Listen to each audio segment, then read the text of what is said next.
I'll, keep the video, I have the Zoom going, Janice, Yep. in case, someone joins us. Mark Siegenthaler is not gonna join us today, I know that much, but there's a chance he would join me via Zoom, so that's why I fired it up. He's still celebrating his birthday? He is not still celebrating his birthday, to the best of my knowledge, anyway. He is, oh, he was under the weather, as it were, unfortunately. All right, are we live, Janice? Yeah, you are. All right, cool. All right, welcome, everybody, to our second August meeting. Not sure that's a good thing or a bad thing to have two meetings in 1 month, but hey, here we are. Let's see, as we always do, I'll do the quick blurb. This is a public meeting, minutes are being taken, it is being recorded on YouTube. And if you have any questions, comments, try to send them through me so that we keep some order to the meeting. What else? I think that's about it.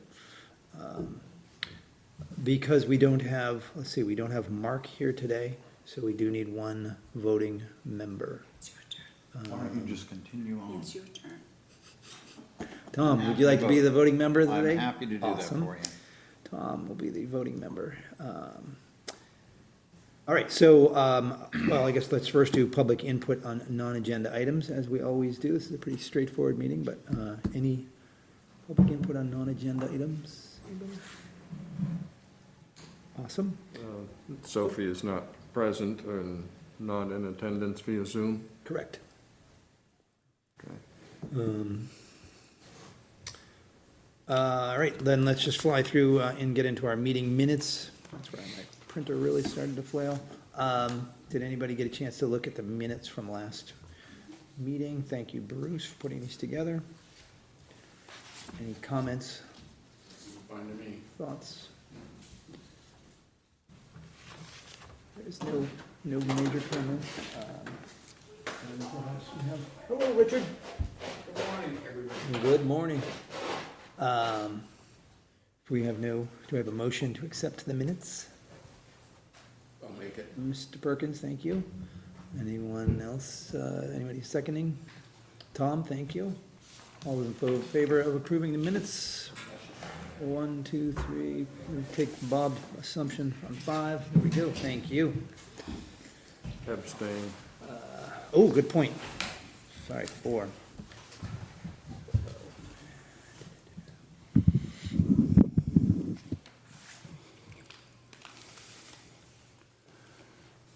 All right. Okay, on to the majority of this meeting, it's sort of a workshop / meeting, I guess, is to continue the discussion that we had, this new mug, which I'm almost certain to spill. Continue the discussion that we started at the last meeting, and as you guys all know, we have been commissioned, if you will, by the select board to review the moratorium and any potential changes that we would like to make to ordinances related to those, related to the moratoriums. So, I'm just looking for my notes from Can I that. ask, get clarified what they really, do they really want us to go through the various ordinances and suggest that subsection 3 have such and such a change? Jeremy, you maybe can help me here, but I mean, I'm looking at my notes from that meeting. And we were asked to specifically define the number of potential new peers, so that's where that whole the scope of the threat came in. So they did specifically ask us to identify that for them. They said, are we dealing with a bag full or a thimble full of threat? And beyond that, they want to, just scanning through my notes here, they do want us to review, really, the existing ordinances that are in that we use as a harbor committee, to evaluate new piers, docks, and floats, and determine if we think that it is sufficient, that the existing rules, and guidance that the town has, which the harbor committee is a piece of, are sufficient. Where it gets a little, and in this discussion, it got a little interesting, is the planning board also has a role in the review of piers, floats, and docks. I think we can look at the ordinances as they relate to our purview. I think it would be a little presumptuous or whatever to go beyond. Where does the planning board get, what type of stuff do they look at? They, for the most part, do exactly what you review, the same standards, plus their shoreline zoning standards, in addition to the site plan review, evaluation or approval criteria. So in essence, they are reviewing exactly what you reviewed, under the harbor ordinance, that's under their purview. I think it's important to, the moratorium, to read that language, voters voted on it, it was contemplated that there was a threat, stated in the moratorium, and I think the select board feels that it's the harbor committee's, role, but you're a committee that reviews these things and has an interest in the harbor, and what better committee to do that than you folks, to go down through that moratorium and see if these threats are real, and do our ordinances address those threats? The reason I asked the question is, we skidded around the basic question of, should there be more piers, period? What do you want the harbor to look like? And are they asking for us to express that broad an opinion, or just within the assumption that there will be a pier ordinance that allows piers, whether there's micromanagement to be had? I think, I would say they are asking us to look at the current rules, which do include aspects of aesthetics of the harbor. So that's where it would come into play. And so I think they want to be careful that we don't make it a subjective situation where, well, do you think there shouldn't be piers and Joe thinks there should be, or whatever. It's more, what are the criteria? What triggers a decision? Does that make sense? I think we broke it down last time, and I don't have the notes, to three items. Four. Right? Yep. Density, habitat, public access, and then we called it sea level rise, and I'm actually changing that to climate change, because I think that's a little bit broader. And I think those are the four aspects. And I think that discussion that we had led us to these, and I think we just you need to carry that weight from those 4 points and Yep. assess whether or not our ordinances protect habitat, for instance, the first one, and, go on through. So what I took away from the select board meeting was sort of 3 requests of us, which one was to identify the threat, like what is the threat posed by new piers, docks, and floats? And I think that's where the threat would be to those 4 items. What's the scope of it? What's the size of it? And then finally, what are our recommendations for addressing it? If there are any, it might be like, nope, everything's great, move along, you know what I mean? Or it may be that, no, we feel like this is a little bit loose here, et cetera. Well, I guess the way I hear this, that I agree with the 4 categories that we outlined before is the way to start talking about it. And if you get to the end of that, you say, it just doesn't feel like we're doing anything. We're circling around. Or, the problem is, you can't have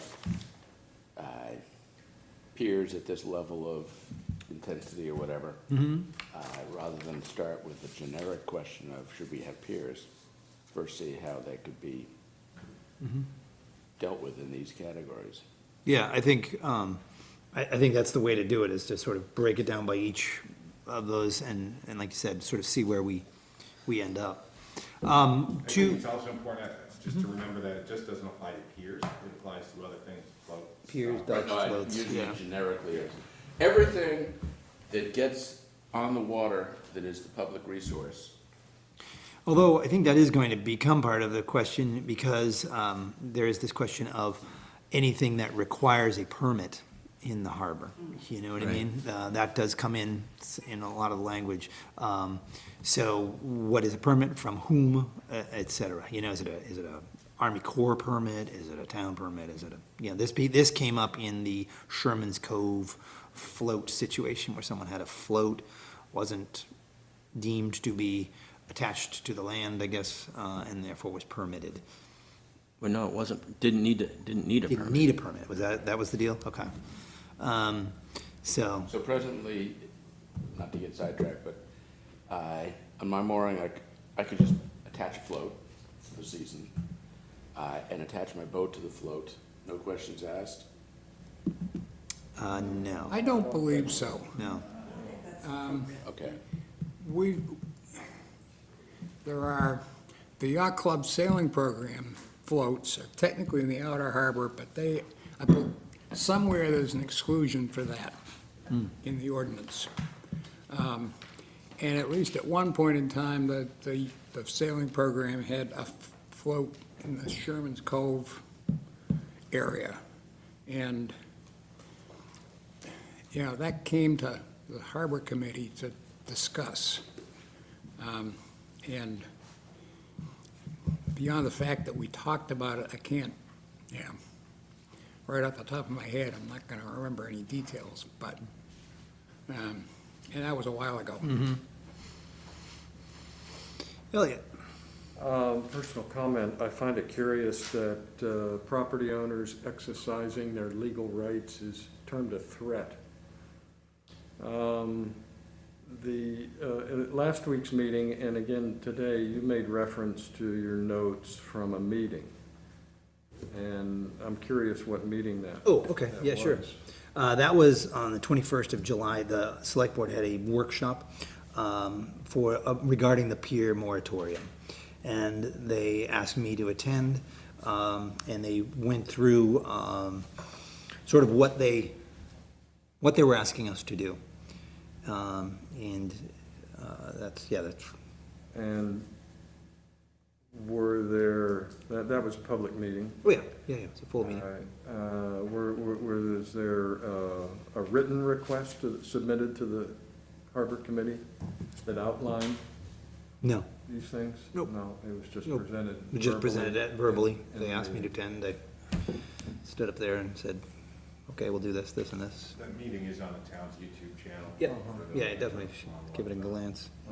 Okay.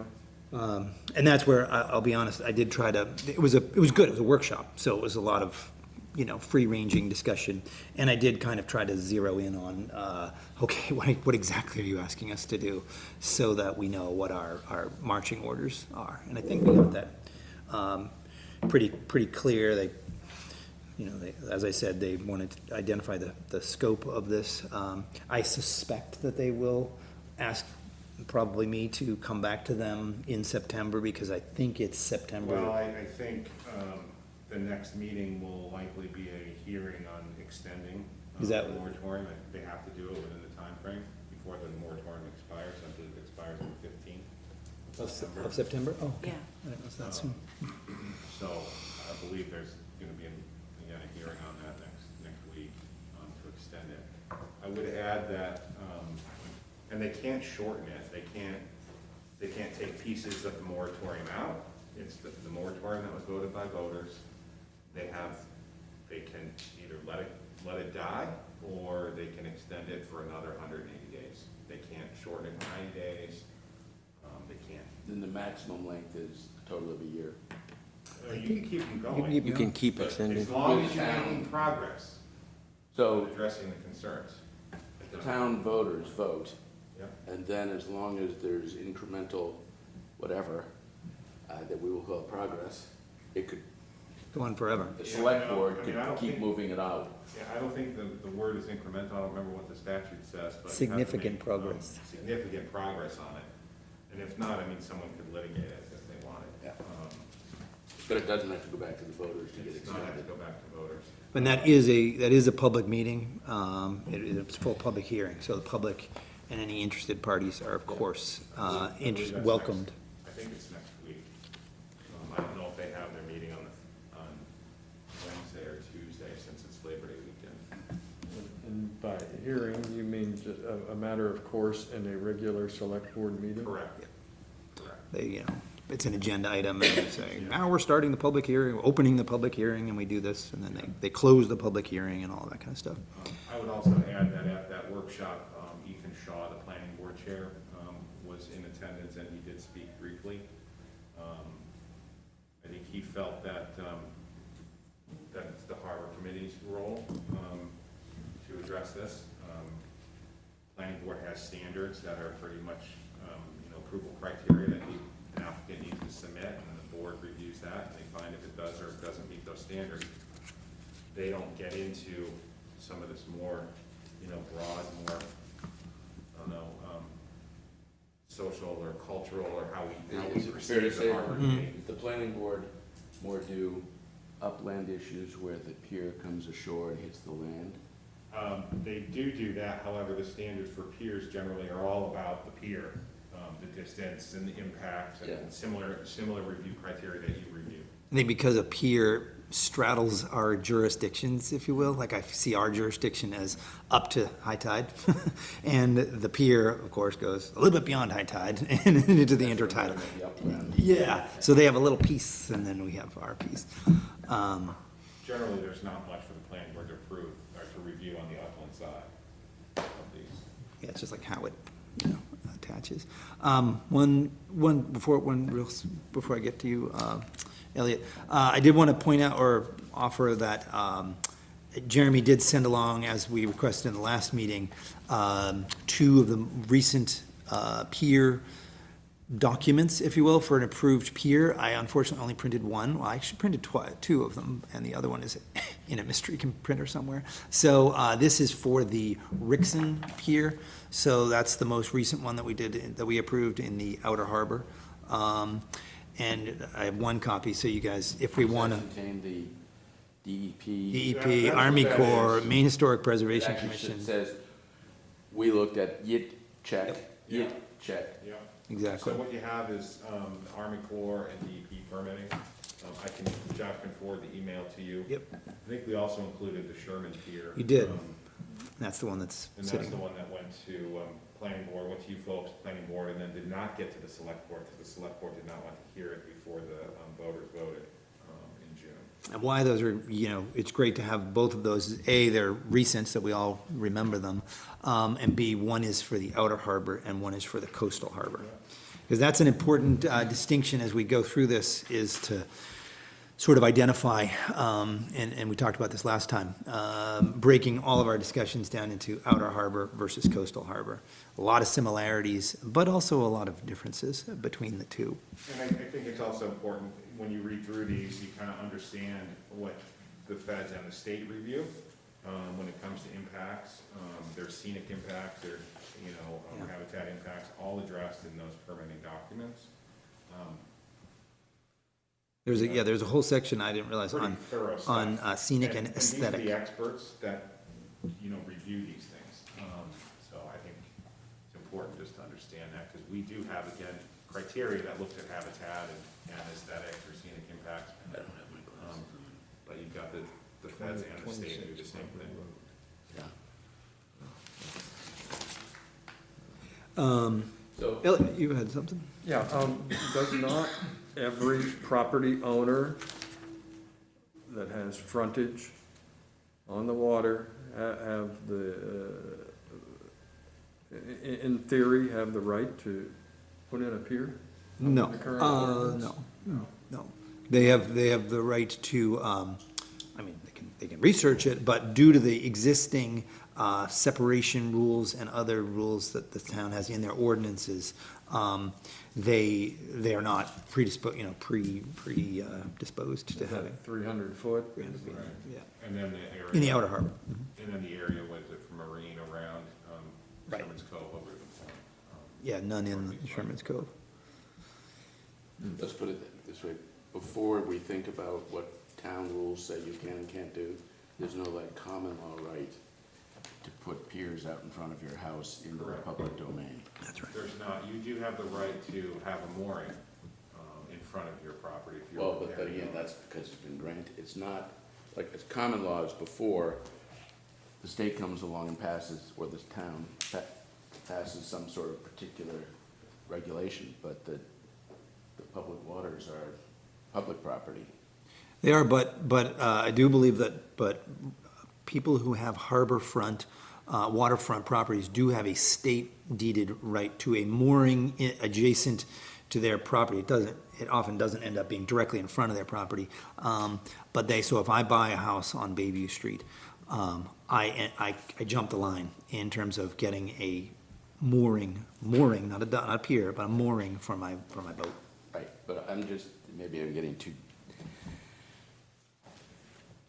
deep down on it, but it's not implicit right, like a property right that comes from common law. It comes because the state passed something that Yes. says, we are deciding that property owners on the water can put a mooring reasonably in front of their house. Yeah, that's my understanding. Yeah, it's a That's state. my understanding, I'm not a lawyer. Yeah, it's not a. Anything else before we start diving in more depth? So what I Our would, ordinance provides for that right too. So our ordinance Yeah. references state statute and does say, explicitly says, riparian owners do have a right to have a mooring. Right. All right, so I think that in looking at how we will, we'll identify the threat, scope of the threat, and then our recommendations, I think we're gonna flip those a tiny bit and say, let's take the scope of the threat first, because that's gonna lead us to the density issue. So, you guys all saw this document that Will Gartley produced, for us. Thank you for doing that, Will. And I have a couple copies if other people, don't have it. I have one of those. One of these? Yeah, printing in black and white. Didn't really does- cut the Doesn't mustard. quite make it. I did follow up and ask if we had one of these for the coastal harbor, and we don't have one of these maps, as it were. But there are very few, and I was just looking at Will's response. There are 3 existing piers to the south and none to the north in the coastal harbor. Obviously, the topography there makes it a little more difficult to have piers. It's very site-specific. Okay. I'm sorry, the little white, double enders Those are that's the water depth at the end of the float at mean low water, on the piers located in those places. on the piers located in those places. I'm talking about, there's like 4 of them. Right. Yeah, That's, okay. yep. That's just just to give us an idea of how deep the water is at the end of those piers. And what this shows is that we have, in the outer harbor, we have 10 existing piers, including 1 municipal pier. 5 potential private pier locations in the current ordinance, and then 1 permitted pier, pier that's been permitted but not constructed. And I'm assuming that is the Shermans. Rixon's, sorry, Rixon's. So therefore, I think we can reasonably say that the scope of the threat, as it were in this situation, is, from a pier standpoint, to your point, the scope of the threat from piers is 5 in the outer harbor. Do we all agree on that number? And redefine that, please. How do you determine that? That was based on the setbacks, the 300-foot separation rules, that you can't have them, it's so that you can't have a pier, and then right beside it, another pier. And if you measure out along the shoreline, you get 5 potential piers. Now, is that 5, could that 5 be reduced depending on which order they were built in? is that space-wise? 300 feet does allow for 5. Yeah. Is that correct? Okay. I see 6. One over at Sherman's Point.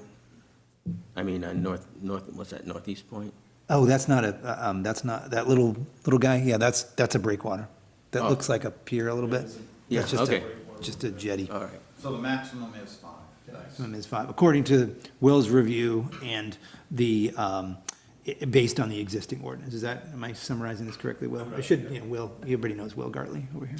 So I'm at a loss because I don't have my glasses on. I'm trying to figure this out. I should have brought them in. I've got a larger one here, if that might help. That might help. So are the red ones potential locations? No, the red ones are the existing. Okay. The And yellow ones are what we're looking at for the potential. which would be 1, 2. There's 3 on the westerly shore. Yeah. 1, 2, 3. Yep. And then there's 2, Oh, down here. By Lake way down Beach. here. yep, to the east of Lake Beach. And I did want to ask about those, actually, Will, So the practicality of those two is pretty slim. because it's extremely shallow. Yeah, so it meets the definition of the ordinance, but there's no water there. That's what I thought, yeah. So the likelihood of somebody doing it is probably pretty slim. Well, when you say no water there, At low tide, they literally dry out. right, but, well, is there presently a regulation about how long a pier can be? Yes. Oh, okay, The fixed portion of here can't extend beyond mean low water. right, but my question then is, what you're saying, I think is, even if we go out there to mean low water, it's still so shoal Right. that you're not gonna have a realistic float that a boat can access. At not low water. Yeah, okay. So, Will, I don't see anything described in Sherman's Cove.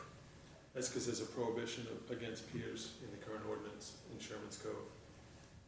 And that red line is based on the definition of the ordinance of where Sherman Cove is. What was the structure that the committee reviewed in the spring in Sherman's Cove? We didn't review one, we were not asked to, in Sherman's Cove. The select board approved a float in Sherman's Cove, A float. a float, but we did not review it.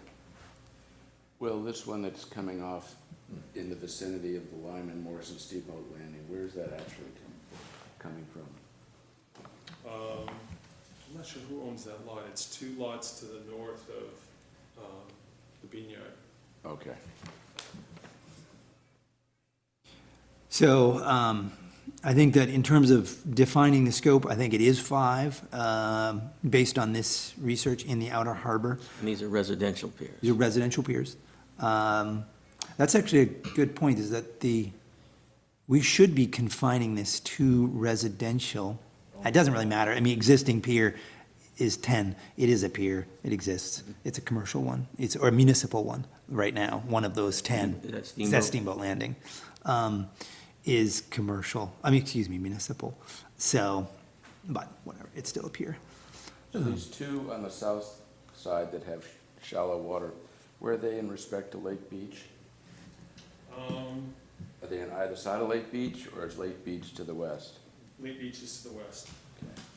Those are immediately to the right, to the, as you're looking at the water. Is Steamboat Landing a pier? That's a good question, Elliot. I don't know the answer to that question off the top of my head. I personally, I don't think it is, because I think it's a dock system. It's a floats It's a connected, concrete bulkhead and floats. yeah, but there's not actually a pier. It's a float. And a boat ramp. I mean, I guess technically There's then, the pilings that are there year-round. but that still doesn't make it a pier. Not a pier. But everything nowadays is a hybrid. Everything's a hybrid. So I think, if we want to be, I think we can break that down and say, there's 9 residential piers existing.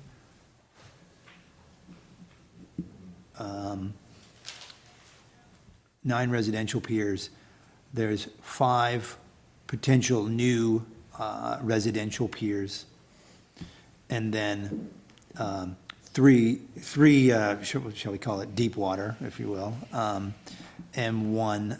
2 that are shoal or something, you know what I mean, shallow water. That's getting pretty minutia, but I think it's good for us to be detailed. And then the 1 that has been permitted but not yet built. Well, just generically, my concern is more the western shore of, you know, above Steamboat Landing, north of Steamboat Landing. The 2 that are down in the cove that are sort of away from the flow of everything. If they could put something there, I haven't been down there to really look and see what it interferes with, but the ones that are, in what I'll loosely call the Gilray stretch is where I'd have more concerns about, so what would it be like then?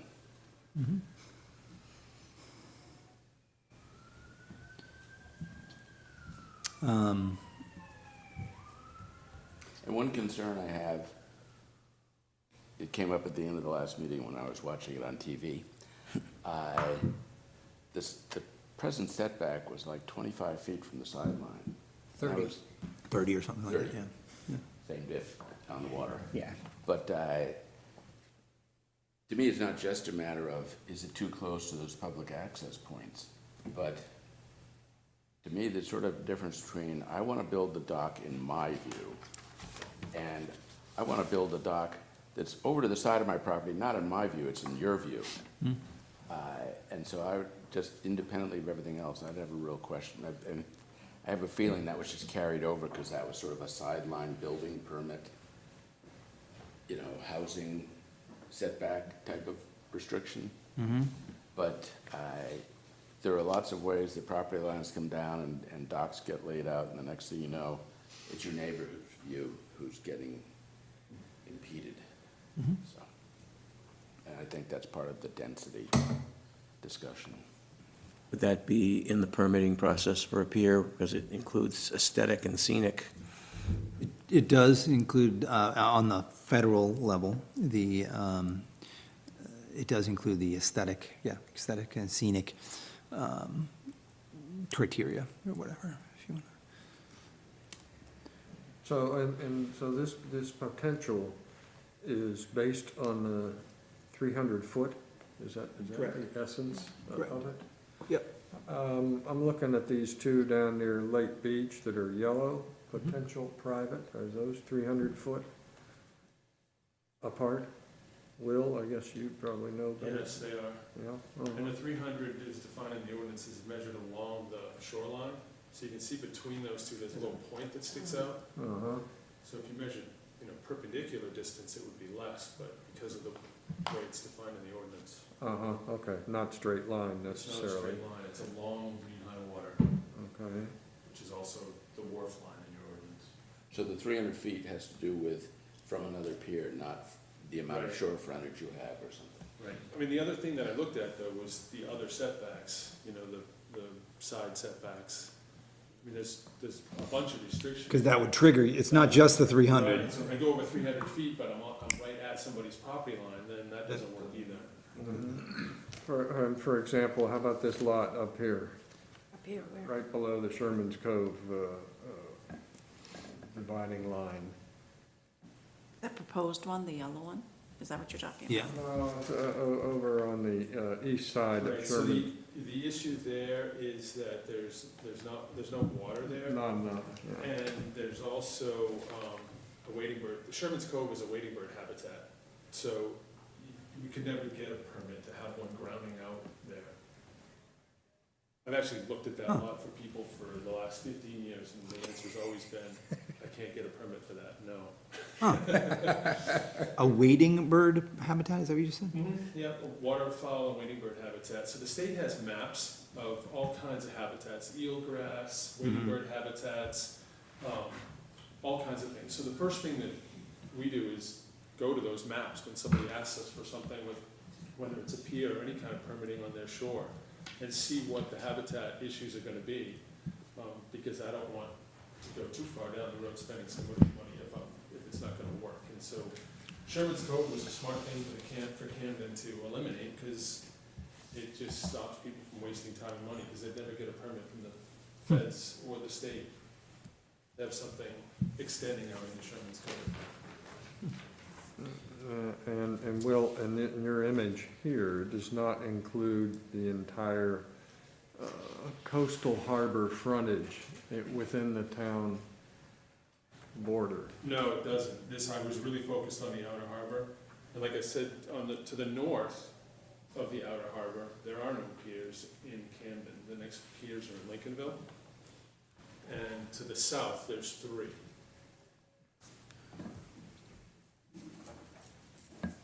It does, there's, I've got aerial photos that extend to the north and south, if you want to pass them around and look at them, but does the 3 to the south include the Sherman Pier? no. No. No, there's the Lake Silverman Pier, which just got built probably 3-4 years ago. It's just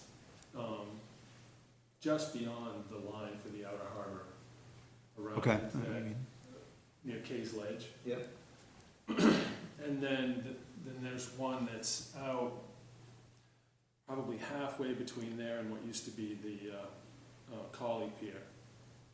And then the Collie Pier is the last one before you get to Rockport. And then the Sherman Pier would be between Collie The Sherman and, Pier would be between, yep. I see that, Elliot? Here's one, this is the one that goes to the south.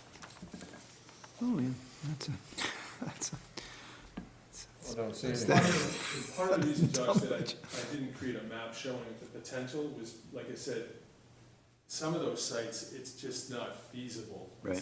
Because it's really a tough area, and people just aren't going to put piers, there's ledge outcrops, and when you take the distances that you're allowed to go, you just can't get to a spot where you'd be repairing the thing every single year. Yeah, I mean, that being said, I know up in Lincolnville, they're wrestling with one that seemed improbable, but it seems to be, Well, that's not, that site's, I mean, it's exposed. Yeah. So, but it doesn't have the ledge that you have doesn't. directly on the north section. Okay. But your ordinance also wouldn't allow what they're trying to do in Lincolnville. Because it's too long, Because- way too long, that's what I thought, yeah. I think it's a little dangerous to limit this discussion too much to what we think creative minds could come up with for total applications. And I'd sort of go back to what someone must have had a conversation before about, well, is a dock every 300 feet, too little or too much density? If you just imagine them being that close together as opposed to, 10 years from now, having some discussion, well, Will Gartley, remember him? He thought that there were only 5 locations. And I don't know, because then we'd be talking about a regulation that limited the total, once you ring the bell at 5, you're done.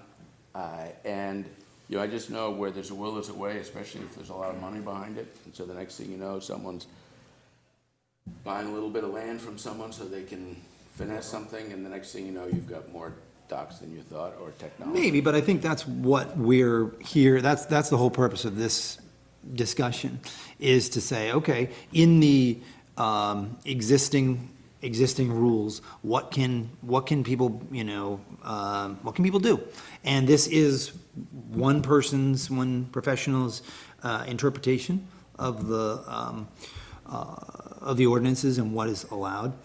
It's, that, I think that's what we have for the moment, but it doesn't mean that we couldn't get more, if we wanted to. But I think that is kind of to remove the subjective, again, that subjective nature. Yes, where there's a will, there's a way. Someone could try, I could try to do whatever, but there are rules. Right, and I'm not trying to go back to subjective, I guess my question is whether we should be talking about whether 300 feet apart Is the right number. is sufficient, because that's obviously Yes. something designed to set some parameters around density. I think that's a really good point, Bob, because I think that is something that we should talk about, is under and this will a little bit jump to if we have any recommendations. The threat is current, if you will, from additional piers is, 5 in the total outer harbor, based on a 300-foot rule. We could go two directions on that. We could decide, well, you know what, 300's a little too much. Maybe we should go 200. And that would change this map, and that would create a whole bunch of different piers. That is an option, for a recommendation. Or we could say, 300 isn't quite enough. We should consider 400, 500, 327. I don't know what the number is. That is perfectly feasible, or worthy of a discussion. Yeah, Bruce? Piers limited to one per property owner? Yes. Okay. Unless they become I think there's an option to do a consolidated pier, something like that, where you bring a bunch of them together, something like Okay, that. but it's not basically like, it's not, per- one per person who's got property. a lot of, 1,000 feet of shoreline like could three put in there? 3 piers up. No, Okay. no. Yep. Just to point out too, one of those in the cove by Lake Beach is actually on Lake Beach, so the town could put a pier there. That's not a private one. Oh, one of those yellows is actually Yeah, The municipal. yellow one to the west, Oh, that's Lake Beach. but there's nothing that would prohibit in the ordinance right now, the town putting a pier there. Except, so thank you for pointing that out. I think that is important for us in terms of identifying the threat, because, again, we need to stay focused on what the moratorium language is on, and that is residential only. And that is not municipal. So, I think we actually should strike that one from, we can mention it, of course, and we should, in the, numbers. But really, then it is four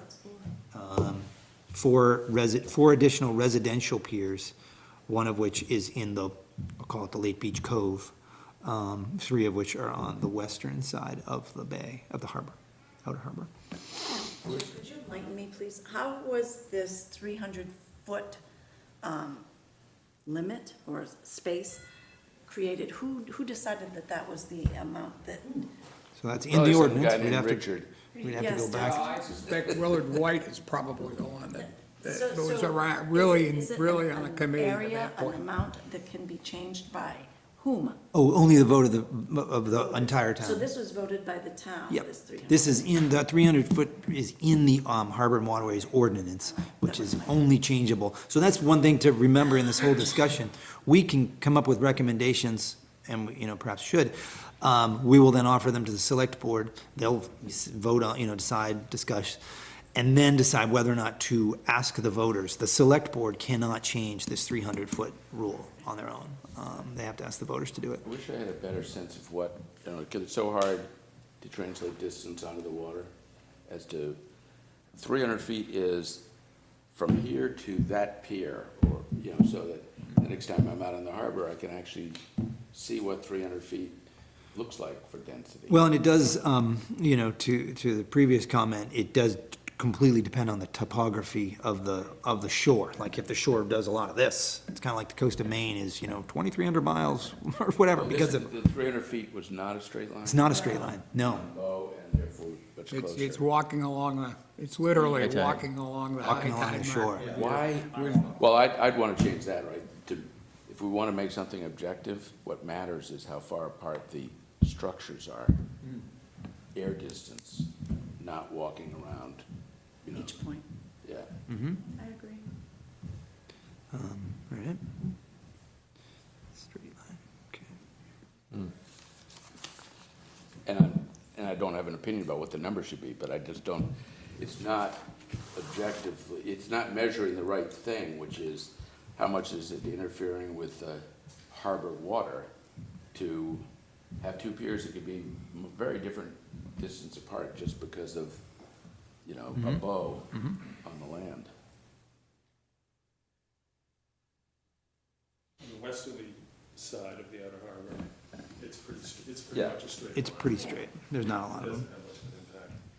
And if the piers don't go out perpendicular to the shore, they're not gonna get much water, so. Right. Because of the limit in length that's in the ordinance, everybody's gonna want the most water they can get. Right, because if you have a 100-foot pier or whatever, and it goes sideways or at an angle, it's not gonna do you any good. Yep, it's all like that. So do we, the two red existing piers here, do you know how far apart those are? 600.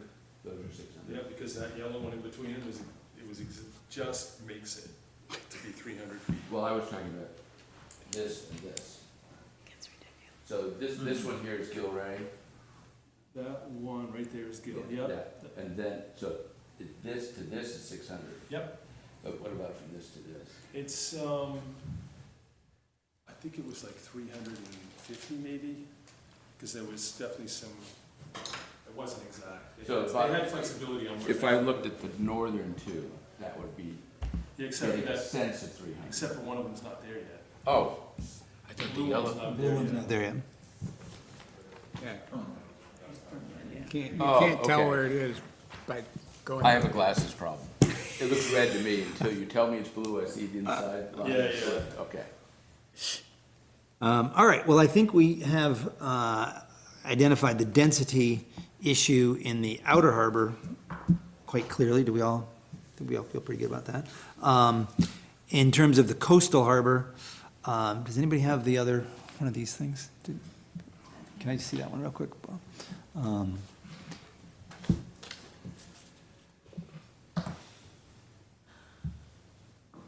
Okay, so those are the three. There. Right. Yep, that's this, to the south, as it were. The coastal harbor. It's the bay. I mean, it's really a better way Bottom to line describe is, it's it. not a harbor. My only concern is really a butter's rights. Yep. I wouldn't want someone building it within 25 feet of their side light, which is fine for them, but the other people can no longer see the islands. Because that's what they're trying to look through. Yep. Yeah, I mean, I think that's a fair concern. I think in the coastal harbor, the potential is greater to have some creativity if somebody wanted to have a pier out there. That being said, it is extremely There's exposed. no spacing requirement in the coastal harbor that I can see. There's not the 300-foot rule out there? No. Someone builds a pier and it survives 5 years, there'll be 10 Yeah. more applications? It's just length and water depth. And then we jump into consolidated piers, which is a whole nother bag of worms, but I have a question for Will. Yes, sir. I think I know the answer to this, but I'll ask it. Will, in the outer harbor, what commercial properties exist? I think it's just Lyman Morse. I think it's the only one. That's the only one, In the outer harbor, in the outer harbor. but not the coast, okay. Not the Yeah, outer coastal, harbor. just the outer, is Lyman Morse. It's the only commercial property. Are there commercial properties in the coastal harbor that you are aware of, Will? When you say, I mean, there are businesses that are allowed in those zones, so. But existing- As you go north, there's a lot of, Hotels. hotels and there's some event venues. So the businesses are allowed, but as far, But for the purposes of this, we're really restricting it to the residential. We're not going to go into commercial. So if one of these hotel lodging operations wanted to build a pier in the coastal harbor, they would be doing that under different regulations. It would be under the same regulations, meaning the ordinances, but they would, a business that wants to do something has to comply with the ordinances and all of that. But the purposes of our recommendations and review is exclusively residential, and that is per the select board, so we're not gonna, So there is potential for commercial, which I have no idea. I mean, I'm not gonna say there is or there isn't, because we haven't reviewed that. okay. Well, I think it might be appropriate to make that statement, that the development by commercial, Nope, for commercial purposes has not been nope, considered. it's not part of the scope. We're not going there. Residential only. We're not gonna include commercial in this discussion. I got direct orders, if you will, from the select board on that, so we're not gonna go there. So let's go beyond density then. I think we've pretty well nailed that one. Well, have we decided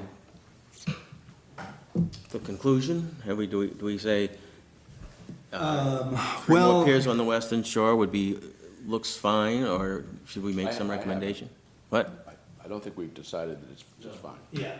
No, I think all we're doing right now is determining what Scope of- what the scope is. Oh, okay. All Yeah, right. and All right. what is the current situation? All right. Which we've determined is 3 residential, potential new piers on the western side of the outer harbor, and 1 new residential pier in the, I guess that'd be the southern side, the Lake Beach Cove, For a total of 4. for a total of 4 potential new,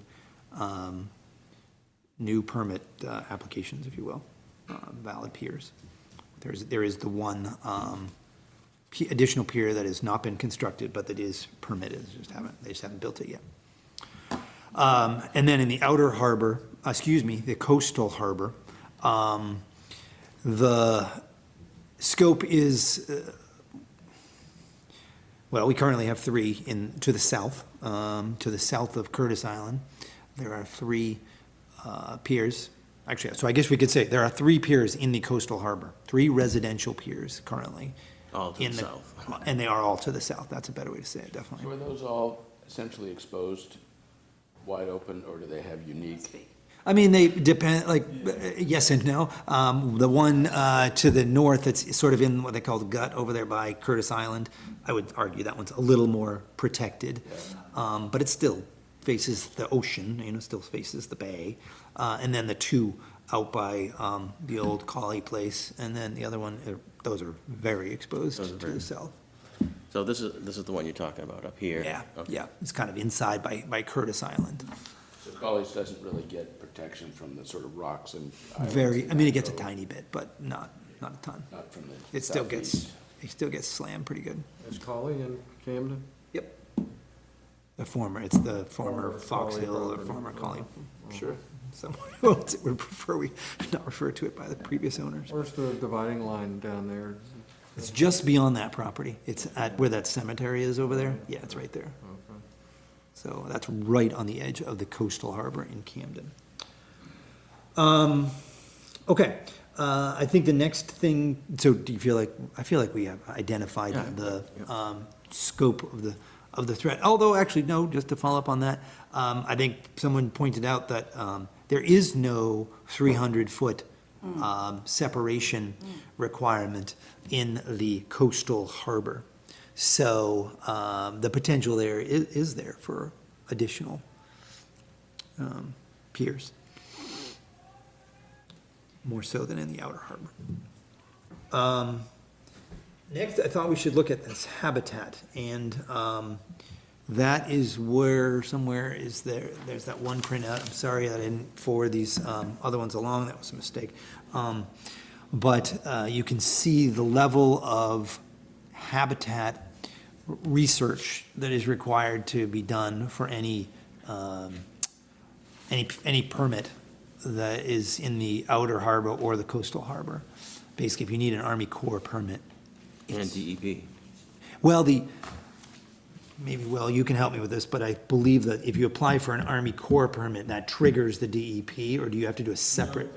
No, They're 2 totally separate tracks. I mean, we end up submitting the exact same information just because it's easier to give them everything, just to do it once. But it's 2 totally different reviews, 2 different permit processes. Okay. And then they each have their agencies that are under them. So there's the federal Fish and Wildlife, and there's the federal agencies that they involve, and then the state does the same thing. The DEP gets the application and they send it to Inland Fisheries and Wildlife and Department of Marine Resources. And then we have to send it to Maine Historic Preservation and get a response from them and all 5 Indian tribes in the state. I think I might have sent you. Yeah, some of the I think responses that we got. I think it's that one, which is pretty interesting. Yes, sir. Because there are regulatory bodies in place that do look at those issues, are we as a committee satisfied that their expertise, that we would accept their expertise as being a proper review of all of those issues relative to habitat? That's a great question. I'm not gonna answer it, because I I think, certainly am not qualified as a member of the Harbor Committee right, to determine whether or not this pier is going to impact habitat. I don't have the qualifications to do that. There are regulatory bodies in place, and they're part of the permitting process currently. Jeremy. We accept them currently. So why would we not just continue to accept that review as being satisfactory? Right. I probably would, but I haven't had a chance to read. You haven't had a chance to what read the through it, yep. Present, if these have already gotten their review, I'd like to read what it is they're reviewing and how squishy I You email those to Yep, I us? sure will. Yeah, I apologize. I should have done that last night. Josh, I think in the past, the committee and even the planning board has relied on that review and that documentation to support, when you review the standards and when the planning board does, they're not experts either. Right. They do have the right, the planning board has the right to go seek outside, consultants on that. But every one I've been involved in, the board has relied on that review conducted by federal and state agencies as adequate, and they reference that as into the record. Yep. I think you guys do that, have done that in the last 2 times as well. Yep. And that's why I think these two are good for us to review, just to kind of make sure, in our opinion, and that's all we are, is an advisory committee. So in our opinion, this is thorough enough for, this 7 people's opinion, or 8 people, whatever. Yep. Can I just ask Will what type of notice goes out? Just so that when you apply for these permits, there's notice in the papers, that the paper that has to happen, and there's public notice that happens. So other interested parties, whether it be Maine Audubon or whoever, could, in theory, comment on those permit applications of the department. And we never get those comments, I assume. Yeah, a lot of times, we send out, we're required to notify the abutters, so we have a form letter that we send to them and tell them to contact us or the state if they have questions. And then it does need to go in the newspaper also. And the state does sometimes ask for additional studies. Sometimes because a neighbor gets it, and they say, yeah, I think there's eelgrass out there. And so then we send people out, divers or somebody out in a boat if it's a calm day we have a special thing where we can look down and see where the grass is, and we'll actually survey map eelgrass beds for them. Paul Leeper, a lot of people know Paul, he's a biologist. We've hired him multiple times. We just did on Owlsboro for a pier, where he dove in an entire cove and did a report on everything he found in there. Because a neighbor had said that there was something that they thought was gonna be impacted, so the Department of Resources requested further studies. And then sometimes they just ask for it. And like I said, they have eelgrass beds. Eelgrass is kind of funny. Storms moves, can doesn't wipe it? it out, Yeah. or it can move it, and then it's all, so their maps are pretty generic. And so if we propose something near one, but not in one according to their maps, a lot of times they'll say, we want you to go out and map, Check it out. find out where it is. And I just wanted to bring that up because I think sometimes people may think permits from the feds or the state just happen in a vacuum. You apply, you get your permit. It's not that way. I wish it was. What's the, Permit by application. Oh, my God. Come well, on. in your experience, Will, that's a good question. How long is the typical review period for an application like this, an Army Corps and a DEP permit? Are we talking like 6 months, 3 months? Yeah, it's 3 to 6. 3 to 6, okay. Right now, it's Yeah. pushing 5 to 6. I applied for a pier in November down in St. George and haven't heard a word. So they're like a lot of people, they're understaffed, overworked, Yep. and struggling. But it's a lengthy, my point is it's a lengthy, it's not a 1 week, there you go, I kind mean, of. I've got one pier that I just got comments from the Army Corps yesterday, because we have to take a couple trees down for the path to get to it, and they're questioning whether we need to do a long-year bat study, to whether those 2 trees are gonna have an impact on bats. I mean, it's a 10-acre parcel covered with trees. Right. but those two. that's the, I mean, where the baths so are. sometimes it's like, really? Jeremy, in your experience, has the Army, the DEP and Army Corps reviews, in your opinion as the town planner, been sufficient? I guess that's, I'm looking to you to say, like, do you feel like those are, they're a little weak, they're a little loose, just in practice, I mean? I've been doing this work for almost 30 years, and I think DEP certainly provides rigorous reviews during the permitting process. Whether or not on a, and this doesn't have to deal with peers, whether or not they follow up on projects that get permitted through them is another thing, but the review process certainly is very thorough. And I wouldn't, my professional opinion would be that there's no need for an additional layer of that type of review, other than the committee or the planning board reviewing those standards and using that information to support their finding that it has no impact. Does that make sense? Yep. Yeah, I agree that, certainly we need to do a review of those recommendations, but I don't think we need to reinvent the wheel. All right, as non-experts. Well, then, in terms of action, I will send around those two applications, and if you guys would all read those through, and let's just, I think at this point, we would be, yeah, we'll have a discussion next time, and say, do we feel like those are sufficient?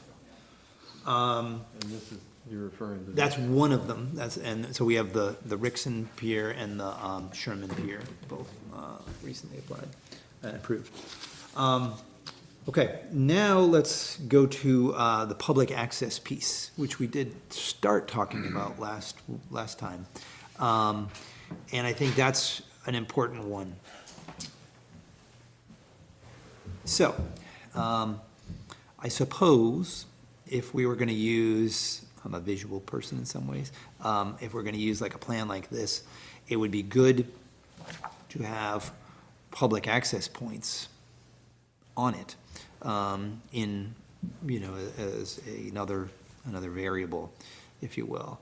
I think it's important, and this is the part of the conversation that we started last week, but I think I want to hear a little more about, and I'm actually going to look to you, Bob, for a little bit on this, is public access points provide a public access point to the water.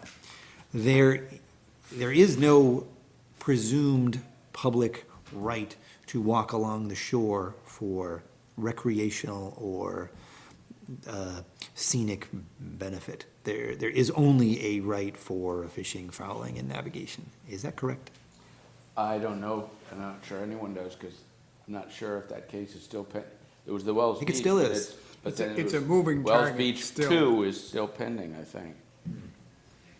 But the way it was, so I thought that was all still pending, the way it's been for however long, 30 years or something, has been the fishing, fouling, and Yeah, navigation. and I wasn't that worried about it, because up here we don't have many of those Wells Beaches. But I do think that, no, I think it's relevant because, but I think it's relevant because technically, and this is, again, I'm asking this question, I'm not making this statement.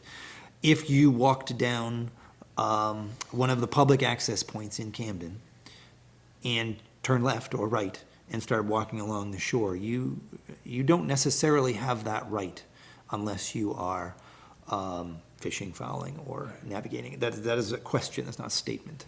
So you're asking if someone is trespassing?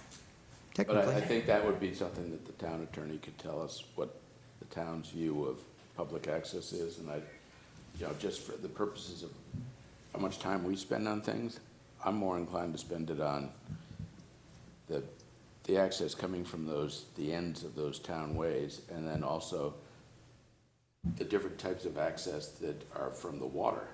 Yep. To use the water. Yep. Which is the public resource. It's a great idea, though, is to get the town attorney's opinion on that, because I think that is one form of public access, is via land into the intertidal zone, which again is our purview. Now, public access, though, larger is floating, for lack of a better term, on a paddleboard or kayak or a larger vessel. So let's talk about that a little bit. How do we feel like this threat, the threat of new piers, floats, docks, impedes or threatens the public access? Well, in from the outer water? harbor, it's how do those 4 potential piers, Correct. not just piers in general, but, Right, because we've identified the scope, right? right.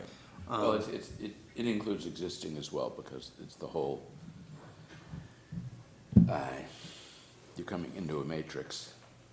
So if you add one more, it's not just, how much is that? Well, it's already in the context of other piers that already It's true, exist. yeah.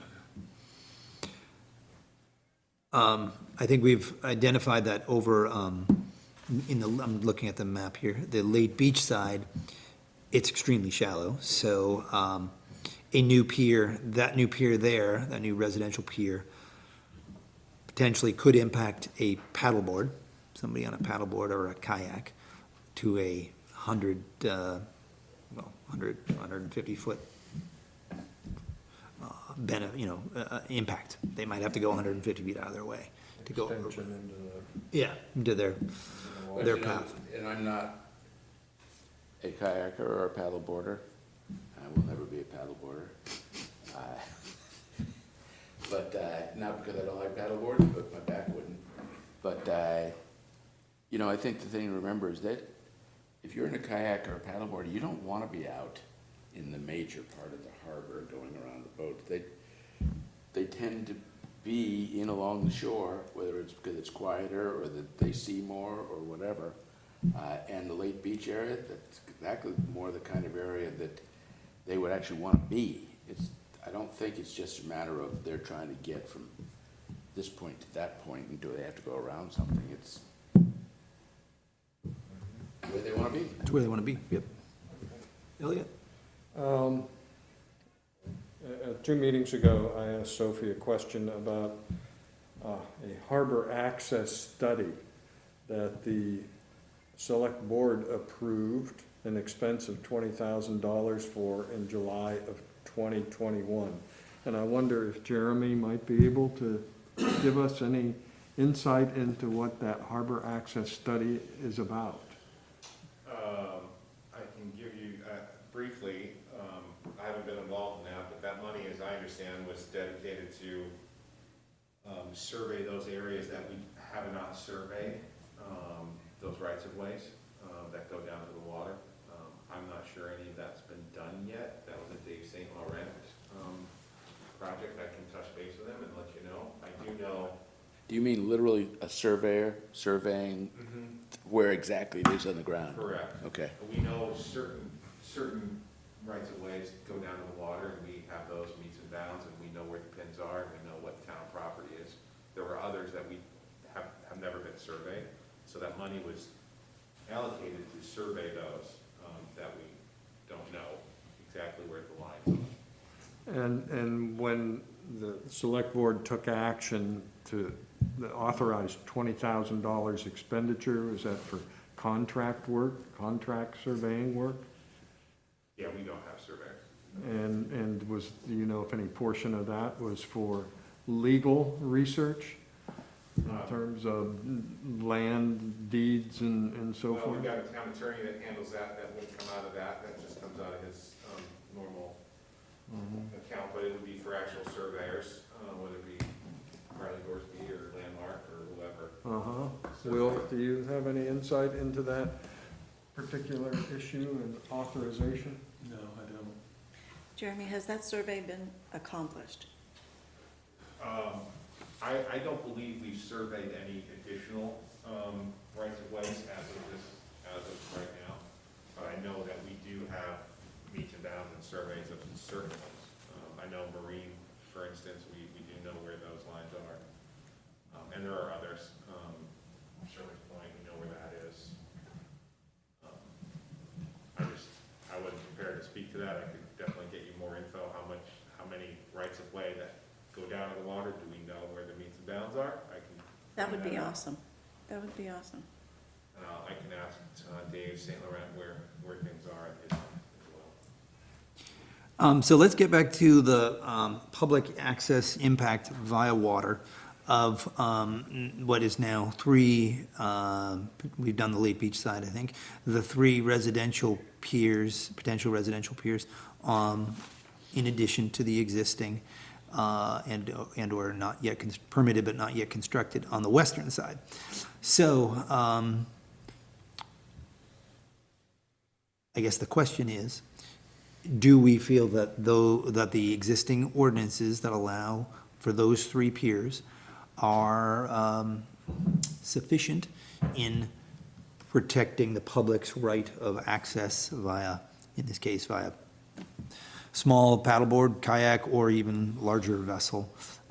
This came up in the Rixon Pier discussion. I remember we were like, oh, well, then someone's gonna have to bounce around and all of this kind of jazz. You can go under the piers, right? Well, that's a great question, because right now, no. Depending on the tide. Yeah, right now, if Right, it's high depends on tide, the you tide. get squashed, but if it's low tide and there's enough water in a kayak or a paddleboard, you certainly could. So you're referring to this area down here? Nope, I'm referring to the western side up there, Over yeah, here. those three. And the moratorium is very specific in that it says that it restricts it, adversely affects it to a substantial degree. Substantial degree, right. And I think that we have had that discussion. That was the big discussion in the Rixon Pier, was what is a substantial degree? Conclusion was drawn at that time. Mhm. And Right, that- I that- don't know if anything's changed since we arrived at that conclusion. Nope, I don't think so. Yeah, well, So that has been a big discussion, and I would love to see if piers are continued to be allowed, that you do allow them to be higher above green high water to make it easier to walk under them, kayak under them. I've been paying a lot more attention this summer when I've been in the harbor, and I took some videos last week of people kayaking at high tide along the southerly side, where the Passeri Pier is, and right after they went past the yacht club floats, the sailing program floats. And I watched them go under the Passeri Pier and then under the Watson Pier. And it was right at high tide, and they just barely made it. scooched through. Yeah, but there were like 6 of them, and they were intentionally doing it, because I think they probably thought it was fun to squeeze under there, but it was tight. Well, I think this is where some of these criteria or whatever, review criteria, whatever we're calling these, are gonna start to cross over, because then we're getting into the climate change discussion. Right, Serve 2 purposes. yeah, right now, it's a tight squeeze. If we raised them, if we suggested that they be raised, then that may also reduce the impact on the public access. So it's sort of like, yes, sir. So I have a question. You were quoting something, but does the current regulation really take into account the small craft interference? Because my gut feeling is that they were basically drafted before kayaks, paddle boards, and all the rest of it were so popular and prevalent. I mean, yes, it's been quite a while that people have brought kayaks down and put them in and gone somewhere, but the kayaks that are stored there at Steamboat Landing and the number of kayaks you see out there, just are so much more numerous than before, and whether, the current language really, is it just being sort of adapted to that, or does it really take that into account? I think the ordinances, and one of them references small recreational, boats, and I think that could be interpreted how you want it. And I think it also says to a substantial degree. So I think there's always potential for impact, but is it a substantial impact? And I guess you could have language that, because a wild guess is that might have been thinking about 13-foot whalers. And then kayaks come along, and does the language really have to be different? It might be applied differently because now the facts that you're worried about are different, but Canoes have been around for a long time. Yeah. but have they been in the harbor? Yeah, I would say so. And certainly rowboats, rowboats are, My question is being 50 feet from shore or 100 feet from shore, is that a substantial impediment to the public access? Yeah, the substantial, we we'd have to have several lawyers, and we'd get bored listening to the Yeah, argument. well, I think the planning board in their, one of their reviews, this came up, and I think the board clearly thought that someone having to go out another, I think it was 40 feet, to go around at a certain tide level was not significant, not substantial impact on the kayaker's ability to be recreated in the water. And it's usually safer to be 100 feet out versus 25 or 50 feet out because the waves aren't going to try to flip you over as much. And we could also, I mean, you could look at it as a proportion of the harbor or something, you know what I mean? Like, okay, so if you're going, if the harbor, if the outer harbor is from west to east, 1,000 feet wide, I don't know what the number is. And then you have to go out an extra 100 feet, you know what I mean? That's, 10%, whatever it is. So, you could look at it as going beyond, you know. Yeah. You could say the same thing about moorings and all the boats moored up. I mean, Yeah. you gotta navigate around the boat, you know? Right. Some yachts are, you know how big they are. Some yachts do represent a substantial or impediment to kayaking around them or whatever, so absolutely true.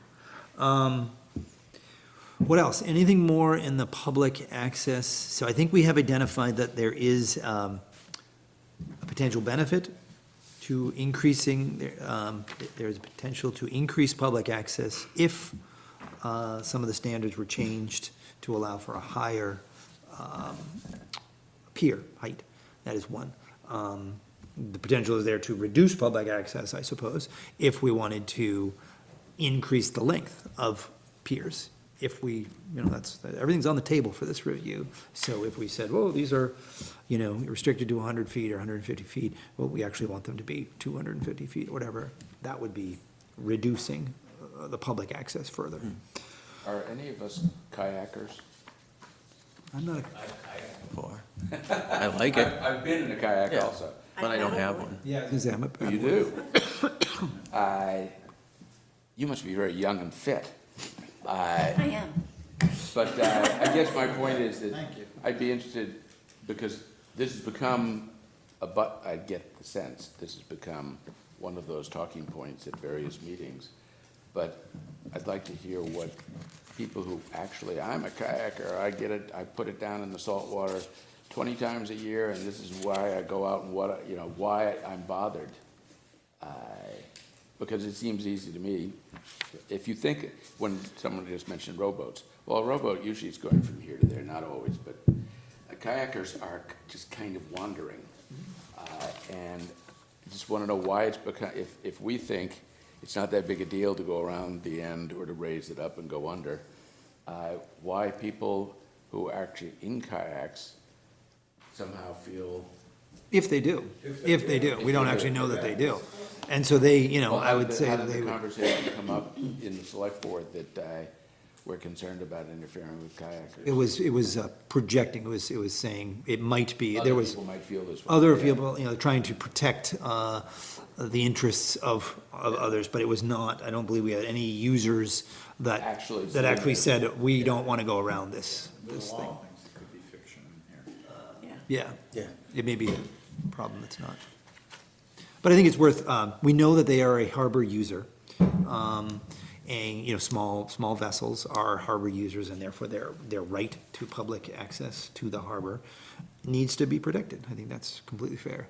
And taken into consideration. And hopefully, they will, if they are concerned about this, that they will come to the public hearing to talk about it. You know what I mean? And you can say, oh, this is really important to me. Okay, great. Going 150 feet around a dock or whatever is a big deal. Great, let's hear from you. All right, anything more on the public access side? I think we're good there. All right, so then the big one is the climate change discussion, which I say is more than sea level rise, though that is certainly a part of it. So, for climate change, I think that, You mean it's more than for other purposes or for our harbor purposes? I think for the purposes of our review, it is, if there is something that has changed, at least in the public perception, but I think in reality, personally saying, is that the impacts of climate change are increasing, have increased since, say, the ordinance was written. Sea level rise has been clarified as rising quicker than it used to. Storms are getting more severe. And more it's- frequent, they And more say. frequent. So that is, if there's anything, Although we've been in a drought the last 4 years.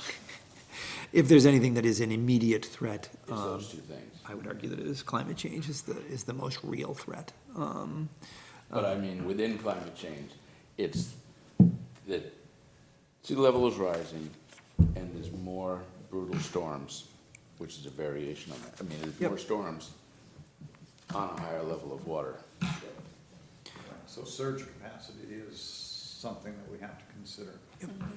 Yeah, so I think that's a good point, Tom, and I think that should be included when we say what are the impacts of climate change that we're seeing. It's not just that, right, and I guess it's part of the storm, when we say more, stronger storms and more frequent storms, and the associated storm surge that comes with them. Elliot? I'm curious to know if Will has any comments to share about the potential impacts of climate change. Anything beyond what we've said? Well, I definitely think that the ability to have structures higher should be there.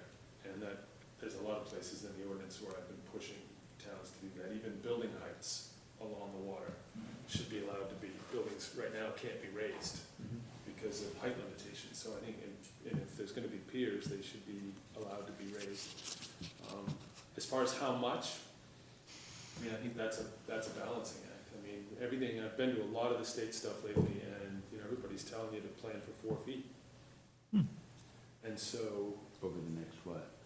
50, 100 years, I mean, they struggle with exactly, you know, what that timeline's gonna be, but, you know, as far as like the resiliency stuff that you're looking at for like Harbor Park, if we were gonna raise elevations, 4 feet's the number above existing high that they're telling you that you should be looking at achieving. Now, that's gonna be hard in some places, and with piers, to do that all right now is difficult because that impacts other parts of the ordinance, right?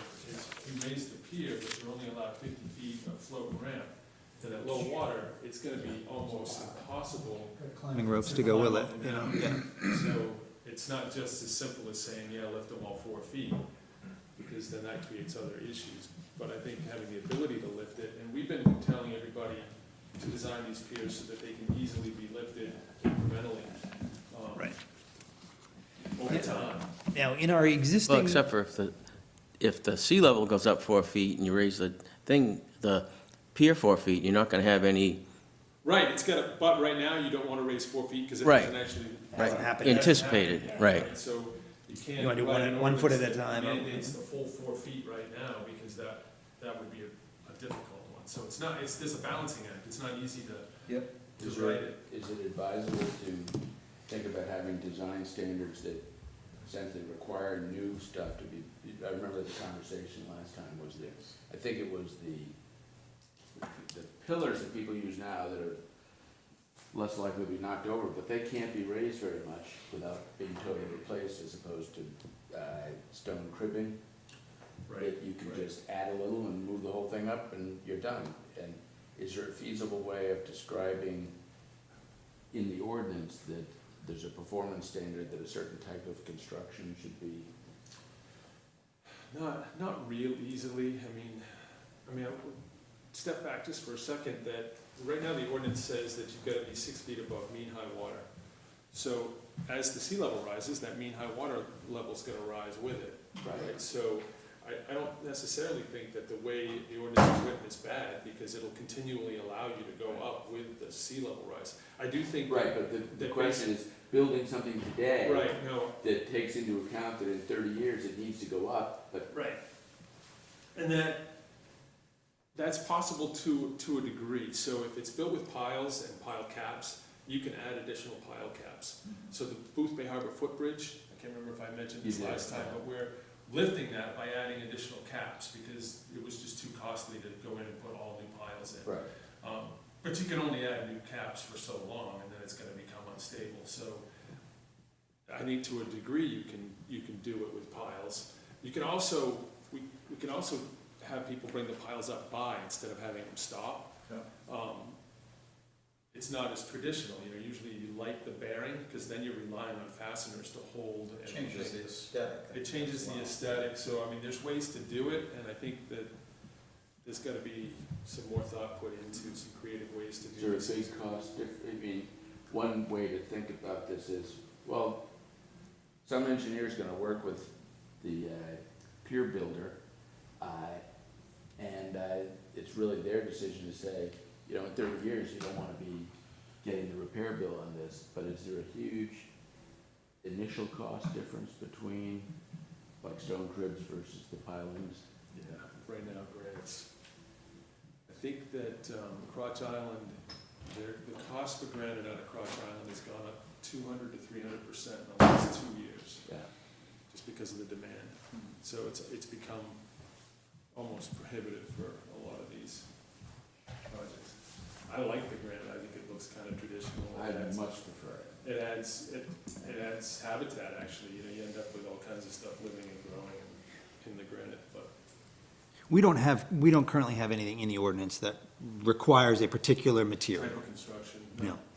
No. But we could look at adding something that required, any future piers have the ability to be increased in height, you know what I mean? And we wouldn't have to specify, we could just say, Part of me thinks, hey, if someone wants to shoot themselves in the foot and build something that's not taking into account the future, then they get screwed when the future is too high. But if we're also talking about that the climate change height relates to the public access, because it's, this thing is 10 feet above your head, so you don't need to worry about whether you go under it or not. now it does impact others. And Your then it your does, decision, yeah. 30 years later. Yep. Josh, one simple thing to do in the ordinance is refer to the highest annual tide instead of mean high water. Yeah, so can you explain the difference there, Will? Like- So, highest annual tide it's an actual elevation, like all of them are, that NOAA predicts to be the highest still water of any year. And there's about a 2-foot difference between mean and high. Hmm. And so mean is more of the average, right? It's looking at the moon high tides. Yeah, it's the mean. But highest annual tide is. So that's something that NOAA sets every single year. Mhm. Yep. As opposed to mean high water, they And they do it determine, mean high water too. There's tables that list what those elevations are. okay, What is the highest And there's about a annual tide? 2-foot difference between mean and highest annual tide. And is it a formula, or literally, one year you get a bad storm, and highest annual tide No, is it's here? not a storm, it's still water. Right. So it's It based. is predictable. And what is current And annual? we found that tide? it's been pretty close, because we try to go out and check it on those tides, and it's pretty close. Within tenths usually. And it's hard to get a day It's- where the water's perfectly still Yeah. too, so. when you say that it's pretty close, there, the highest annual tide and the mean high water is, No, No. there's about a 2-foot difference, okay. give or take. But the prediction for highest annual tide What I'm saying is, is generally on. yeah, we're trying to very pay close to attention reality. to, mean high is hard. Like, Yeah. what's the day with the mean high tide? But the tide tables predict the elevations every day. Mhm. And so we can look to see when is that highest annual tide of the year about Yeah. to happen. Remember, we did it at your place last year. There was that predicted really high tide, and we were all curious what it would be. Yep, I And do so we remember went that. out there and measured on that day to see how it compared to what NOAA had predicted. Mhm. And it was within a couple tenths, Really? yeah. Tenths of Tenths of an inch? Tenths of a foot, sorry. Tenths of a foot. a foot, okay. Yeah. A foot. And so, what are the tides here in Camden? 11, What is the high tide? they're 10 or 11 feet. I read the charts, and I look for the highest predicted tides throughout the year, so that if it happens to coincide with a big storm day, it might be a day to come to town and see what the impacts are. But I see 12.7, I believe, defined as maybe the highest value. So you gotta be careful with what tables you're looking at. So nautical charts are based on mean low water is 0. But the NOAA tables and the FEMA tables for flood elevation are based on NAVD 88, which is a different datum. And there's about a 5-foot difference between the two datums. It really stinks that they do this, because it gets confused a lot. But when we do plans where we're working on marine stuff, we try to use mean low water, because that's what nautical people and marine contractors are used to. But as soon as you get on land, we try to switch to the other datum, because that's what all the FEMA tables are, and everybody wants to know what their elevation is based on the floodplain. Right. And they're different. Somewhat different. Yeah, by Yeah. 5.5 feet. So this is actually, this is It can cause problems. interesting, some, Range of time, Right, that's another they thing do. to be aware of, is the range of time. so I'm assuming that like the planning board uses NAVD 88 as their baseline. It depends on what they're looking at, because when we submit a plan to them for a pier, we have notes all the time that say what the datum is for that reason. Right. And if it's a pier, we usually try to use 0 as mean low water, because that tells you how much water there is at the end of the float. It's easy Right, math. more common sense. Right, if it says -2, then you've got 2 feet of water at low water. But if it's a house or a structure on the shore, then you would use this NAVD 88 thing. Right. Whew. So the reason I say that Yeah. is I was recently in Belfast where they were mixing and matching at a meeting. People were talking about the flood elevation, and they were talking about tide tables, and they couldn't understand why there was such a difference, but that's what it was. Just use the number that benefits your client. Yeah. So from a, Lawyer. from a climate change standpoint, so then I'm seeing a few things that we should be considering. One is this highest annual tide versus mean high water. One is construction standards, I guess, would be the other. Is there anything else that we should be considering as it relates to climate change? Storms, et cetera. I mean, one does, we just decided that the height does impact the public access, so one flips over. But do these standards potentially also impact habitat? So is there one one technique, material that is less impactful than another on habitat? I don't know if we should be recommending construction materials. No, I don't think I would. I think I would I'm thinking it would be something like, any new piers need to be constructed in a way that allows them to be, raised to meet, Right, yeah. you know, the things. 'Cause if you built a piling supported structure, you'd say, you gotta be able to raise that, you know what I mean? And Right, there's, if you can't, then, I think it depends on what your location is. I mean, if it's a resource where it's all mud and you've got eelgrass, then you're gonna want the least amount of impact, so piles are gonna give you that. Right. The footprint of granite cribs is a lot bigger, but if you're setting them on ledge, you know, no big deal, it's rock on rock. The DEP has. I was just gonna say, about that too. right. Yeah, Right. it's harder for us to justify the granite, because they're looking at direct impact. They're looking at that impact Yeah, right they're- there. That footprint. application breaks down direct impact, indirect impact. The indirect impact is the shadowing from the pier. Mhm. And so the height actually makes that better. If you want stuff to grow under the pier, having more height gets more Or sun. sunlight underneath it. So there's Interesting. all kinds of pieces that go into, and every site's different. Mm-hmm. But typically, they want piles because it's less overall impact and disturbance, and you're just taking up less space. So then I guess to that point, let's review these two applications and see if, and again, it's just our opinion, that we feel like they do address the different construction techniques, materials in terms of habitat impact. My gut is to say that they do, but let's review it and that'll, Well, I remember my pet peeve on this very topic was, you look around at old granite crib piers, and they don't, when they stop being a pier, they're still not really like an eyesore or that. The bottom line is, you look at old, you know, like steamboat landing used to be, Pilings. pilings, and a lot of the times, the pilings just stay there.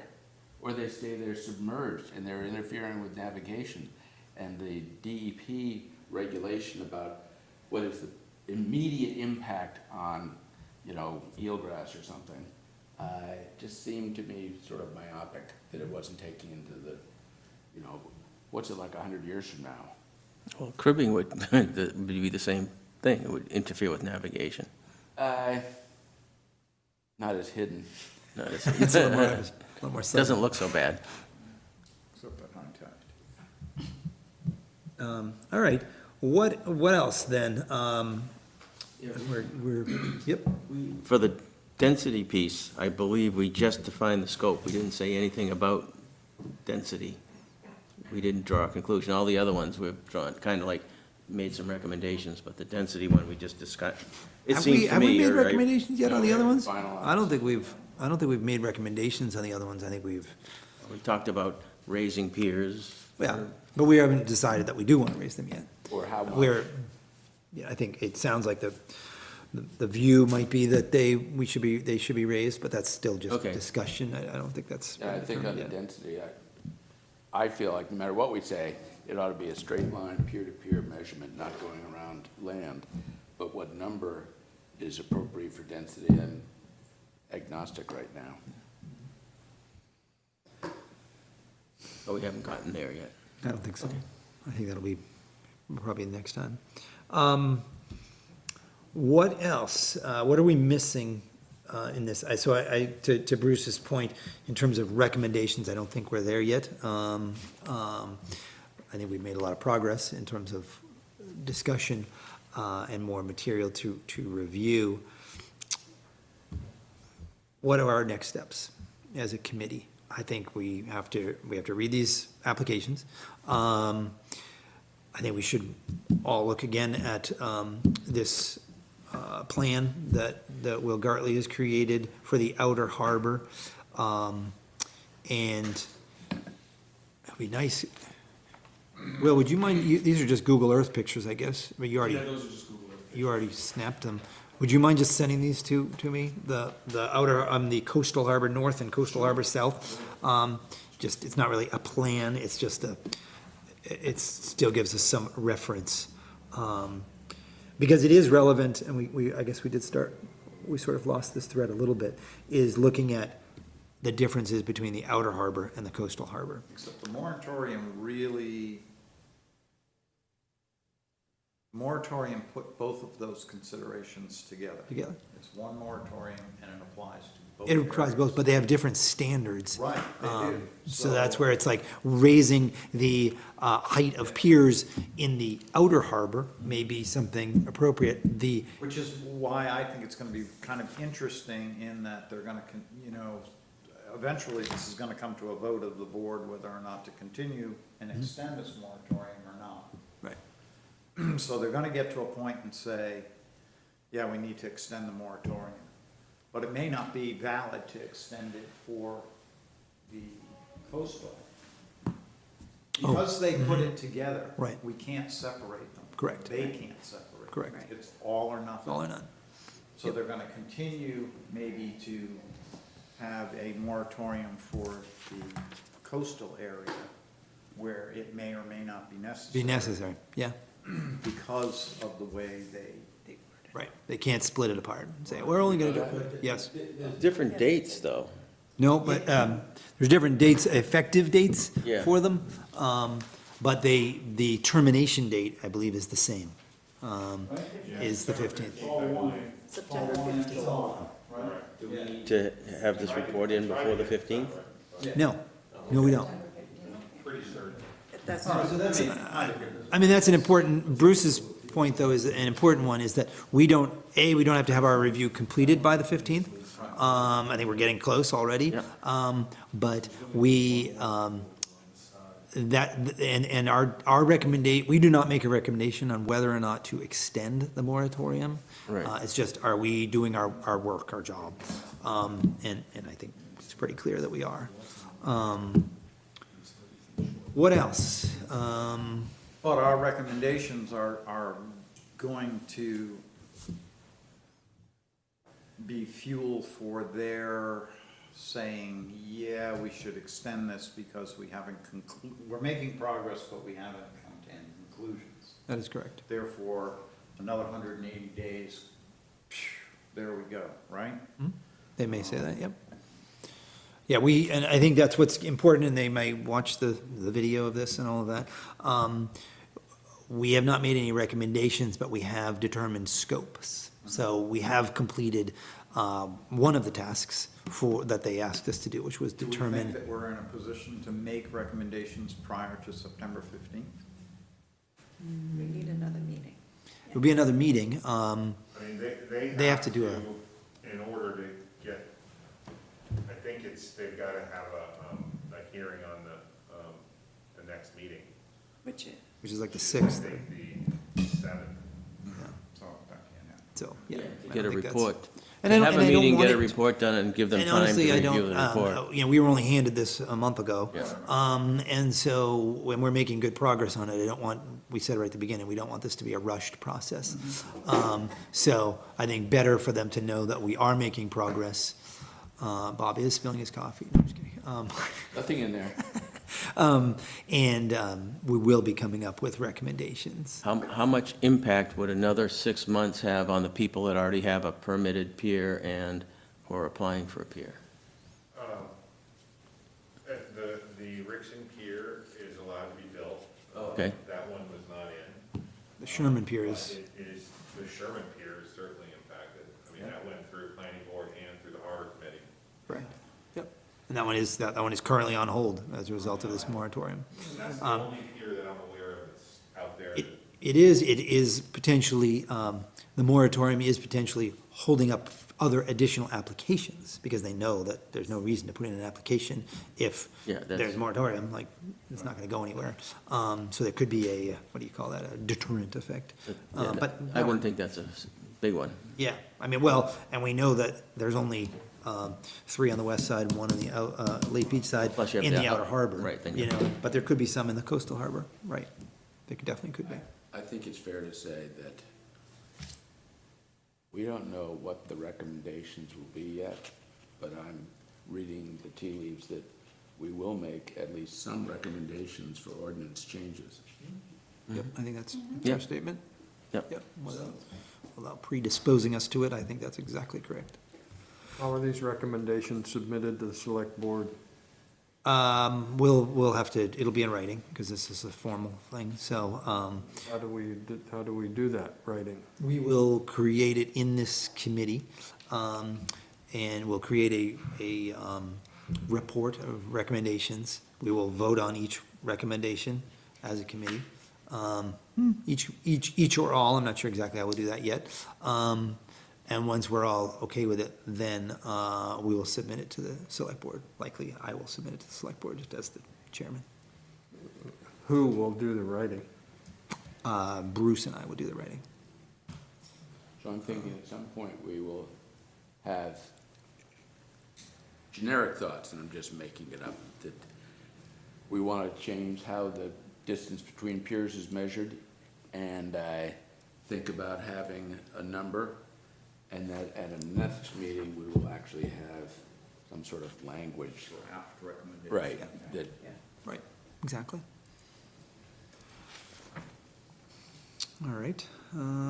It'd be appropriate to start with an outline of this document. But we have the start of one from Well, the Sherman's Cove. Sherman's Cove evaluation. Yeah, I don't want to put it on ourselves yet of what the format No, will that's be not- and all of that, but. Okay, it's not that. We'll get there, for sure. Well, the meeting minutes from August 3rd actually kind of They kind of gives broke you an down at the outline of beginning. what the process is.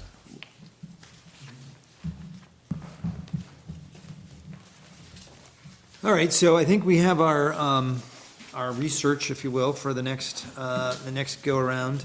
And I would like to set that next meeting. So this will be our September meeting.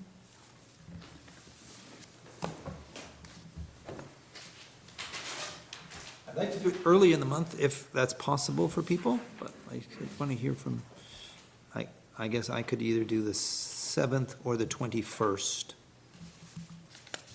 7th is obviously, that would be next week, so that's pretty quick. Maybe, I'll have trouble on the 7th. now that I look at that, I'm like, that's a little much. How about the 14th, Josh? I can't do the 14th, I'll be gone the 14th. But could we do the 21st, Wednesday, the 21st, for our September meeting? Let's go with that, please. And at the same time, what did I just say, the 21st, right? And as we will be starting to zero in on recommendations, yeah, if everybody can try to be here, I know things come up. So I think these are some of our best meetings that we've had, they were great discussions. Thank you all for coming. That'll adjourn us. I do think at some point you gotta think about the outside of the piers, you know, you may wanna just say, you know, let's not look at flows. Okay. I don't know, it's something you need to think about. Well, I think especially the floats that quotes attached to the land. Correct. I mean, we spend time just on the official The jetty. jetty docks, but the other ones could be a lot more numerous. Right. Yeah, that's a good point. Okay, we'll bring that up next time. Is that part of this? The moorings that are on docks, not moorings by themselves. It's limited to piers and not Piers, docks, and permitted, floats. right. Piers, Not- docks, and It floats. doesn't include the, quote, temporary floats that aren't permitted, right? We're not reviewing those, correct? Not reviewing piers. Aren't connected to piers. Right. No, I think we are. Piers, docks, floats. So a float, I think the new float would really. It's all down in the minutes. Because they're not permitted, I thought we were, okay, so, okay.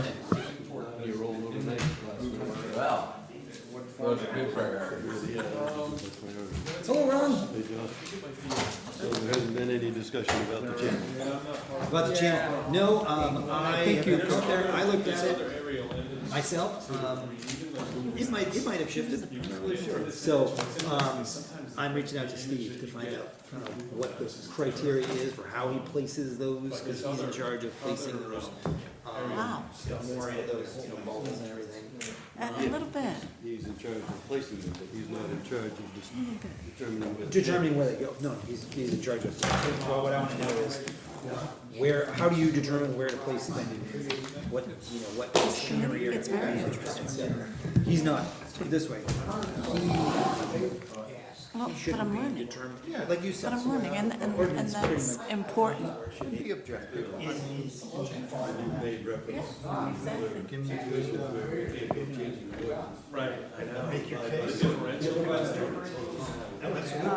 Yeah.